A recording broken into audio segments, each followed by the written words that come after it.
Chers amis du CNAM, donc je suis très heureux aujourd'hui de pouvoir procéder à l'installation de Bénédicte Fauvard-Cosson, donc dans ses fonctions d'administratrice générale, et puis aussi de rendre hommage donc à l'action d'Alain Sarfati, qui depuis le mois de mars a été administrateur général provisoire désigné par le ministère. Donc, ce que je voulais souligner, c'est les conditions dans lesquelles Bénédicte Fauvard-Cosson a été nommée, in fine par un choix du président de la République, mais au terme d'une sélection extrêmement rigoureuse. Et j'ai pris une part active à la composition de la commission qui était présidée par Franck Loureiro, qui à l'époque dirigeait le SGEN de la CFDT. Il a pris depuis des fonctions à La Réunion, et qui était une commission à la fois composée de membres internes et de membres externes désignés par un certain nombre d'institutions. La commission a fait un travail très rigoureux, en toute indépendance. Je suis assez heureux que dans ces temps, et je n'ai rien contre eux, vous savez, c'est une époque où maintenant pour chaque nomination, y compris dans le secteur public, on a affaire à des cabinets de chasse de tête. Alors je n'ai rien contre ces cabinets qui font parfaitement leur travail, mais il se trouve que nous n'avons pas procédé ainsi. On a pensé que la commission aurait suffisamment de sagacité pour proposer les meilleurs noms possibles, et je suis heureux qu'elle ait pu le faire. Il y a eu un très gros travail qui a été fourni. Au terme de ce travail, 3 candidats ont été particulièrement remarqués. Et je tiens à souligner, je veux le dire ici, l'excellence de ces 3 candidats. Aujourd'hui, c'est Bénédicte qui est là, mais il y a 3 candidats qui ont été particulièrement remarqués pour exercer cette fonction. Et puis finalement, au terme du processus, le nom de Bénédicte Fauvard-Cosson s'est imposé. Et les choses, et je veux aussi remercier l'autorité politique. L'autorité politique a suivi la proposition que nous avons faite d'abord à la ministre et que ensuite la ministre a faite au président de la République. Et ça aussi, je tiens à le souligner parce que elle était tout à fait libre de procéder à un choix différent, et elle a été tout à fait convaincue par la proposition que nous lui avons faite. Voilà, donc Bénédicte est arrivée, je crois, dans les premiers jours de septembre. Elle dira quelles sont ses priorités. Moi, je préside le Conseil depuis 2019, et je pense que tout ce qui a trait à l'inclusion sociale et territoriale, à la digitalisation, au renouvellement aussi de certaines formations. Il y a la problématique aussi des ressources propres, ça c'est peut-être pour l'externe, et puis pour l'interne, beaucoup de sujets qui ont lié au personnel du CNAM, mais Bénédicte en parlera. Bénédicte a beaucoup insisté dans sa candidature sur sa volonté d'écoute, et on sait que le CNAM est fait de composantes assez diversifiées, et je pense que c'est un moment où on a besoin, dans le cadre de cette prise de poste, de faire preuve de cette écoute, et puis c'est vraiment à elle de tracer maintenant les priorités de son mandat. Je voulais rendre un hommage bref à Alain Sarfati, donc, qui est arrivé en mars et qui a vraiment tenu la boutique dans un moment qui avait sa part de complexité, qui nous a beaucoup aidé aussi à installer la commission de désignation, et qui a vraiment fait un travail remarquable qui nous a permis d'assurer une totale continuité après le départ d'Olivier Faron. Et donc, je vais passer la parole dans quelques instants à Alain. Je vais lui remettre une médaille, et comme il n'a pas assez de diplômes, un diplôme supplémentaire. Alors, je ne sais pas si c'est un parchemin ou un diplôme, mais il semblerait que ce soit en tous les cas une forme de distinction. Voilà. Donc, merci à Alain Sarfati, et vraiment, je souhaite les meilleurs à Bénédicte Fauvard-Cosson, que j'accompagnerai évidemment dans sa prise de poste. Mais moi, je ne suis pas exécutif, c'est elle qui est en charge.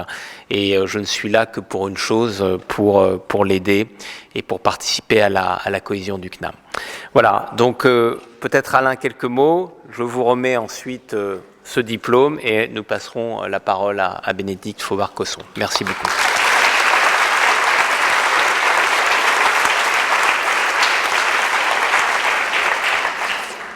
Alors je rassure tout le monde, je ne vais pas être long, j'ai juste quelques notes pour éviter d'oublier. Donc,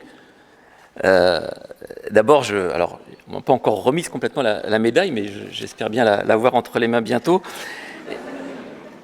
Et je suis très très très très fier de cet honneur qui m'est fait. À peu près 6 mois que je suis ici, et j'en ai remis de ces médailles à différentes personnes, dans des moments plus ou moins solennels, plus ou moins gais. Et donc, je m'inquiétais, je me disais, est-ce que je vais partir sans cette médaille, finalement? Et finalement, je vais l'avoir. Alors, à part obtenir cette médaille, ces 6 mois, en fait, ils ont été extrêmement importants pour moi, parce que, bien que connaissant pas trop mal l'enseignement supérieur et la recherche, je connaissais le CNAM, mais j'ose le dire, en fait, je le connaissais quasiment que de nom. Et c'est durant ces 6 mois que j'ai compris vraiment ce que c'était cet établissement, ce bel établissement, atypique peut-être, singulier, et en tout cas attachant. Il est porteur d'une histoire, bon, ça va sans dire, hein, les lieux, l'abbé Grégoire, pas la peine d'en rajouter, d'une mission particulière, qui est aussi un peu celle des universités, mais enfin là, elle est vraiment ancrée, celle de la formation professionnelle, et permanente tout au long de la vie, c'est vraiment le cœur, adossé évidemment à la recherche, et puis ce positionnement national avec des centres de gestion répartis sur toute la France, sur tout le territoire national, y compris dans les Outre-mer, puis aussi avec un rayonnement international. Et je me suis laissé dire auprès de certains que ça me faisait penser un petit peu à un CNRS de la formation professionnelle. Et si je poussais le raisonnement, alors évidemment, il faut prendre tout ça avec beaucoup de retenue, mais là, comme on me remet une médaille, je suis un peu euphorique. Et je me dis, au lieu d'être en opposition, en compétition avec les universités sur ces thématiques, pourquoi est-ce que, comme le CNRS, on n'aurait pas des espèces d'UMR, donc sur la formation? Voilà, sans doute que je rêve, mais comme je suis euphorique, je dis tout ce qui me passe par la tête. C'est aussi surtout, donc je disais, un établissement attachant, et puis aussi parce que ces personnels sont attachants et attachés à leur mission de service public. Alors, généralement, là, on dit, pour n'oublier personne, je vais citer personne. En fait, je sais que je vais oublier du monde, mais je vais quand même citer quelques personnes, parce que ces 6 mois ont été importants. Évidemment, pour pouvoir travailler en tant que chef d'établissement, le cabinet, tout le monde n'est pas ici, mais enfin Guillaume, Aurélie, Marie-Josée, Brahim, important parce que ça permet de faire des visios dans la voiture entre deux chemins, outiller des parapheurs, et tout ça avec une parfaite loyauté. Évidemment, les adjoints, hein, sans qui j'aurais pas pu faire ce travail non plus. Le DGS, qui est parti lui aussi, mais qui a été remplacé par 2 DGS, qui sont ici, et je les remercie. Puis un certain nombre de services, alors là aussi, je ne vais pas tous les citer. Marc Guéza, important, puisque le président l'a dit, hein, le processus a été rondement mené en respectant scrupuleusement toutes les procédures. Virginie Vigneron, tellement de dossiers RH qu'on a dû traiter des dossiers pas très compliqués, mais quand même. Vincent Roger, et non pas Roger Vincent, avec qui on a décidé quelle devait être la campagne pour les 70 ans. Je ne vais pas citer tout le monde, mais Thierry Kosselnack qui m'a fait refaire un TP de chimie, alors avec des lunettes sur les yeux, mais enfin quand même, c'était un TP de chimie. Christelle Guéguen qui m'a fait faire le Tour de France, alors là aussi, on n'a pas été vraiment dans toutes les villes de France, et pas à vélo, mais on a quand même une étape particulière à Lyon. Puis cette étape particulière à Lyon, elle s'est interrompue un peu vite parce que, avec Carmen Branescu, on est parti à l'ambassade de Côte d'Ivoire. Donc vous voyez, en 6 mois, on a quand même fait pas mal de choses. Encore une fois, je sais bien qu'il y a plein d'autres noms que j'aurais pu citer, et je ne les cite pas ici, les directeurs de PN, de laboratoires, des centres CNAM Région. Merci à tous et à toutes pour ce travail, pour ces 6 mois passés ensemble. Et puis merci aussi pour les messages que j'ai reçus d'un certain nombre d'entre vous, soit de vive voix, soit par mail. Sachez qu'ils me touchent. J'ai répondu, je pense, à la plupart. Si je n'ai pas encore répondu à tous, je compte bien le faire. C'est grâce à vous, c'est tous ensemble que cette mission a pu être réalisée, menée, arrivée. Et puis, donc, une des conclusions de cette mission, c'était l'arrivée de Bénédicte Faure-Cosson, enfin en tout cas du nouvel administrateur ou de la nouvelle administratrice, en l'occurrence Bénédicte Faure-Cosson. Je suis convaincu, je sais, qu'elle va mener cet établissement bien plus loin qu'il n'est actuellement. Moi, je n'ai fait qu'une administration provisoire. Et je la remercie de m'avoir sollicité pour rester encore quelques semaines pour faire cette passation, puisque, comme je disais, c'est un établissement attachant, et je crois que finalement, je m'y suis un petit peu attaché. Merci.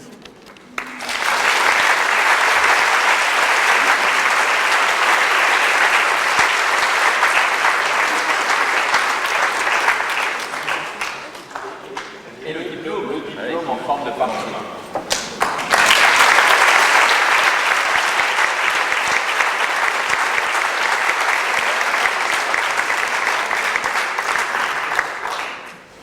Vous imaginez comme je suis émue. Et mes premiers mots seront des mots de remerciement que j'adresse d'abord à Stéphane Israël, président du conseil d'administration, qui nous fait l'honneur et l'amitié de sa présence. Stéphane, je vous remercie pour votre implication comme président du conseil d'administration de ce bel établissement et pour votre confiance. Je tiens à remercier aussi les membres du conseil d'administration, du conseil scientifique, du conseil de formation qui ont été aussi impliqués à un moment ou à un autre dans ce processus de sélection. Je remercie aussi Alain Sarfati, notre administrateur provisoire, qui est toujours là parce qu'il a accepté de continuer en effet à m'accompagner quelques semaines dans cette prise de fonction, et il le fait avec la finesse, l'expertise et la délicatesse que nous lui connaissons. Et l'humour également, dont il vient de nous faire le cadeau. Et puis je vous remercie toutes et tous d'être ici ce soir. Je vous remercie aussi pour votre accueil chaleureux lorsque je suis passée dans les services, et plus encore sans doute pour votre engagement au service du CNAM. Je dois dire qu'après 8 jours au CNAM, je suis impressionnée par l'esprit qui souffle dans cette maison, par l'engagement de chacun, au service du CNAM et de ses 3 missions fondamentales: la formation de tous les publics, sur tous les territoires, c'est extrêmement important pour nous, ce maillage territorial, et je rends hommage ici à mon prédécesseur qui a beaucoup développé les relations avec les centres-régions, et je continuerai à le faire. Et puis les autres missions, la recherche bien sûr, et la diffusion des savoirs. Je voudrais vous dire que c'est un honneur, évidemment, et surtout une vraie joie d'être aujourd'hui parmi vous. Mais en réalité, c'est avant tout une grande responsabilité, et c'est comme ça que je le vis. Car les défis qui nous attendent sont nombreux. Il y a, et ce seront les premiers auxquels je m'attellerai, les défis internes à l'établissement. J'ai commencé à rencontrer les équipes. Nous avons déjà réfléchi avec les uns et les autres à des solutions constructives pour régler toutes sortes de difficultés, notamment les petites difficultés pratiques quotidiennes. Et je souhaite continuer d'analyser en profondeur ces difficultés auxquelles l'établissement est confronté, auxquelles vous toutes et tous dans votre travail quotidien vous pouvez l'être. Et je souhaite, avec Larry Ben-Simon, adjoint à la formation, Stéphane Lefebvre, adjoint à la recherche, avec les instances du CNAM, essayer de trouver des solutions, qu'il s'agisse par exemple de simplifier les processus administratifs pour alléger la charge de travail des uns et des autres. Et nous en parlions hier encore avec les directeurs de laboratoire. Nous avons lancé une recherche en ce sens. Il faudra aussi poursuivre la dématérialisation des processus RH. Il faudra aussi réfléchir ensemble aux moyens d'améliorer la qualité de vie au travail et de renforcer aussi la cohésion des équipes et la vie à l'intérieur de l'établissement. Il faudra aussi veiller à assurer le meilleur accueil possible pour les personnels qui arrivent et je serai bien sûr à la rentrée dans quelques jours, et pour les auditeurs. Veillez aussi à ce que les agents puissent être formés au concours pour permettre des évolutions professionnelles en ce qui les concerne. Je souhaite que vous sachiez que pour répondre à tous ces défis, et il y en a beaucoup d'autres que je n'ai pas pu mentionner, la direction sera toujours ouverte aux propositions d'amélioration qui lui seront faites. Elle encouragera les initiatives qui visent à faciliter la vie de tous. Elle encouragera aussi les idées qui permettront de donner à l'extérieur une encore meilleure image du CNAM et peut-être une perception plus fine de ce qu'est le CNAM, car avec ces 3 missions, en réalité, il n'est pas toujours très facile à décrypter pour quelqu'un de l'extérieur. Enfin, je crois que c'est une priorité, pouvoir fidéliser les équipes et fidéliser les personnes qui s'investissent pour le CNAM. Et là encore, je mettrai en œuvre les moyens nécessaires pour cela, après avoir eu un panorama complet de la situation et de ce qu'il est possible de faire. Il y a les défis plus externes à l'établissement, et ils sont également très nombreux, en lien avec tous les grands enjeux du monde contemporain, la transition écologique, la sobriété énergétique, le numérique, la transformation du marché de l'emploi, l'internationalisation des formations, la formation tout au long de la vie, etc. Sur tous ces enjeux, en réalité, nous avons déjà nous-mêmes une offre de formation qui est extrêmement riche, tellement même qu'elle en est parfois un peu difficilement lisible. Et il est vrai que cette offre, nous devons constamment l'adapter aux profils variés et eux-mêmes très changeants de nos auditeurs. Et nous devons aussi l'adapter aux besoins des entreprises avec lesquelles nous travaillons et travaillerons plus étroitement et aux besoins de tous les publics. Pour la très grande majorité, les auditeurs viennent chercher un métier au CNAM. Là encore, nous devons les préparer au métier de demain. Nous sommes particulièrement bien placés pour cela, grâce à nos laboratoires, grâce à la recherche qui est menée le plus souvent en lien avec les entreprises. Mais vous pouvez compter sur moi là-dessus, je n'oublierai pas notre mission d'inclusion sociale, qui s'est d'ailleurs développée ces dernières années, particulièrement avec les initiatives Bac+1, le pass numérique, le réseau Vaucanson, l'apprentissage. Et je sais que cette mission nécessite un engagement extrêmement fort des équipes. Je soutiendrai les équipes qui sont attachées à cette mission, particulièrement celles du CFA, car elles font aussi l'honneur et la richesse du CNAM. D'importantes évolutions de l'offre de formation ont déjà eu lieu ces dernières années, notamment avec le développement de la formation à distance. Mais pour rester l'acteur majeur, incontournable, à défaut d'être le seul, comme il l'a longtemps été, de la formation professionnelle, nous devons continuer de diversifier notre offre et nous devons l'adapter constamment et même la construire sur mesure, comme l'indique cette belle campagne de publicité. Le contexte est porteur pour la formation professionnelle, mais il est devenu très concurrentiel. Et donc, cela nous obligera parfois à réfléchir, à nous réinventer. Et l'une de mes priorités sera le positionnement du CNAM dans l'espace européen de la recherche et de la formation professionnelle en Europe, en lien avec les priorités européennes, par exemple avec le programme Erasmus+, et la mobilité pour l'apprentissage. Avec l'ESAM, et je remercie le président de l'ESAM d'être ici présent ce soir, mais aussi en interne, nous allons faire monter en puissance la capacité du CNAM et des équipes à répondre à des appels à projets européens. Et nous allons aussi réfléchir à l'opportunité de nous engager dans un projet d'alliance européenne qui serait axé sur la formation professionnelle, car il n'en existe pas. Et ce soir, j'ai un rêve, c'est que le CNAM puisse être porteur d'un tel projet. Grâce à ses équipes pédagogiques nationales, ses laboratoires, ses centres de recherche, le CNAM, vous le savez tous, joue un rôle central en France, en Outre-mer également, à l'international, et je pense qu'il faut encore renforcer ce rôle, notamment en Europe. Mais je n'oublie pas que le CNAM est aussi un conservatoire, ce qui est rare et singulier en France. Le musée du CNAM, vous le savez tous, conserve la plus belle collection, ou la plus ancienne en tout cas, collection industrielle et technologique du monde. Son rayonnement est international. Je tiens à préserver cette spécificité de notre établissement pour avoir moi-même été à l'étranger et vu combien certaines grandes villes universitaires sont fières de leur musée. Le CNAM est encore un lieu de débat, de conférences, de réflexion stratégique et d'anticipation. Et en cela, en réalité, il assure une mission statutaire qui, à mon sens, touche au fondement même de notre démocratie. Éclairer le public pour éclairer les débats. Avec Pascal Heurtel, mon adjointe pour le patrimoine, l'information et la culture scientifique, nous allons réfléchir aux moyens de renforcer la visibilité et l'audience du CNAM, dont nous sommes tous fiers de pouvoir dire qu'il est un think tank de la République ou encore qu'il est un lieu de foisonnement intellectuel, comme en témoignent d'ailleurs les nombreux événements qu'il porte. Il suffit de regarder le programme du mois de septembre, ou même tout ce qui est fait à l'occasion des journées du patrimoine, notamment, là encore, au musée.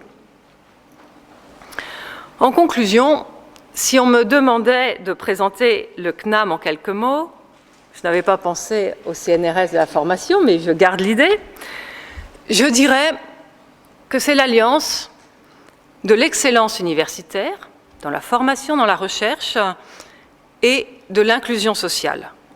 Et c'est ce qui en fait un établissement si unique en France, peut-être même au monde, et je pèse mes mots, si admirable, au sens propre du terme, digne d'être admiré. Mais je ne suis pas d'une nature à m'endormir sur de tels lauriers, et je sais que vous non plus. Dans le contexte de mutation profonde de la formation professionnelle, le CNAM doit démontrer sa capacité à anticiper les besoins, notamment en matière de formation pour les métiers de demain, et sa capacité de ce fait à se transformer tout en gardant son identité, qui lui est propre et qui nous est tellement chère. Il faudra ensemble que nous trouvions la voie pour cela. Et c'est pour ça qu'aujourd'hui, il n'est pas question pour moi de vous présenter un programme. C'est beaucoup trop tôt. Je suis là pour vous écouter, pour dialoguer, pour construire avec vous cette voie vers l'avenir. Et je suis sûre que ce sera possible, et possible également de le faire de manière apaisée, si nous travaillons collectivement et en confiance. Et vous pouvez compter sur moi pour vous faire confiance et pour travailler avec vous au plus près des besoins que vous me ferez remonter. Merci.